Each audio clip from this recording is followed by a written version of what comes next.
Hi friends, welcome to our channel. இங்கே நம்ம heroine ரொம்ப அழகான கோலத்தை டெய்லி காலையில் வாசலில் ஆசையாக போட்டுக்கிட்டு இருக்காங்க.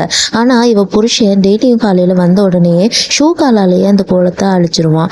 டெய்லியுமே இதை அவன் பண்ணிக்கிட்டே இருக்கான். அந்த பொண்ணு டெய்லி வந்து புது புது கோலமாக போட்டுக்கிட்டு இருக்கும். அன்னைக்கும் அப்படி தான் வந்து கோலம் போட ஆரம்பிக்கிறாங்க. அவள் கன்னத்தை பார்த்தாலே தெரியுது ராத்திரியெல்லாம் அவளை ரொம்ப டார்ச்சர் பண்ணியிருக்கான்னு. அப்போ இவன் எந்திரிச்சு மெதுவாக பார்க்குறா. அப்போ எதிர் வீட்டில் இவளுடைய முன்னாள் காதலன் வந்துட்டு இவனை பார்த்து ரொம்ப அழுதுகிட்டு இருக்கா. இவளும் எதுவுமே சொல்லாமல் கோவமாக உள்ள போய் கதவை சாத்திக்கிறா. ஒரு நாள் கேஸ் விஷயமா இவளுடைய புருஷன் எதிர் வீட்டில் இருக்கக்கூடிய அவனுடைய காதலன் வீட்டுக்குள்ள போயிட்டு நிறைய ஃபைல்ஸ் எல்லாம் செக் பண்ணிக்கிட்டு இருக்கான். அப்ப எதிர்பாராத விதமா உள்ள இருந்து ஒரு போட்டோ கிடைக்குது. போட்டோ எடுத்து பார்த்த உடனே இவனுக்கு பயங்கரமான ஷாக் ஆயிடுது. நேரா அந்த போட்டோ எடுத்துட்டு அவனுடைய வீட்டுக்கே வரா. அவ மனைவி கிச்சன்ல சமைச்சுக்கிட்டு இருப்பா. அவகிட்ட இந்த போட்டோல இருக்கிறது நீயும் அவனும் தானே, உங்களுக்கும் அவனுக்கு என்ன தொடர்பு இருக்குன்னு சொல்லுன்ற மாதிரி ரொம்ப தப்பா பேச ஆரம்பிச்சிருவா.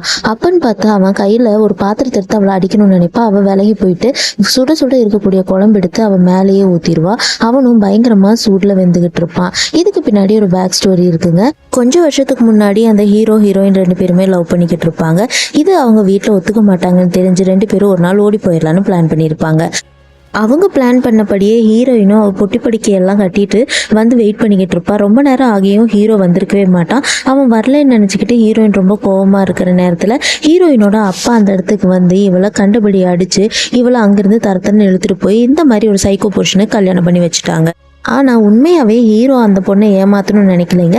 அவன் வர வழியில் பார்த்தீங்கன்னா இவனுடைய ஃப்ரெண்டு அடிபட்டு ரோட்டில் கிடப்பான். அவனை அடித்தது அவன் லவ் பண்ண பொண்ணோட அப்பா தான். அவங்க 2 பேரும் ஓடி போகிறதா இருப்பாங்க. இதை தெரிஞ்சுக்கிட்டு அந்த பொண்ணுடைய அப்பா இவனை பயங்கரமாக அடித்து போட்டுருவாங்க.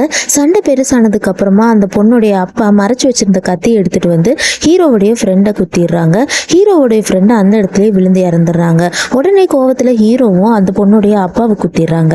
அப்பாவும் அவள் லவ் பண்ண பையனும் அடிபட்டதை பார்த்த உடனே அந்த பொண்ணு நேரா போய் சூசைட் பண்ணிக்கும். இப்படி இத்தனை பேர் இறந்து போன உடனேயே போலீஸ் அந்த இடத்துக்கு வந்துட்டு ஹீரோ தான் இதுக்கு எல்லாத்துக்கும் காரணம்னு நினைச்சு ஹீரோவை அரெஸ்ட் பண்ணி எடுத்துட்டு போயிடுவாங்க. அதனாலதான் அந்த பொண்ணு சொன்ன நேரத்துக்கு அவனால வர முடியல. இதனால அந்த பொண்ணோட லைஃபே மாறி போயிடுச்சு.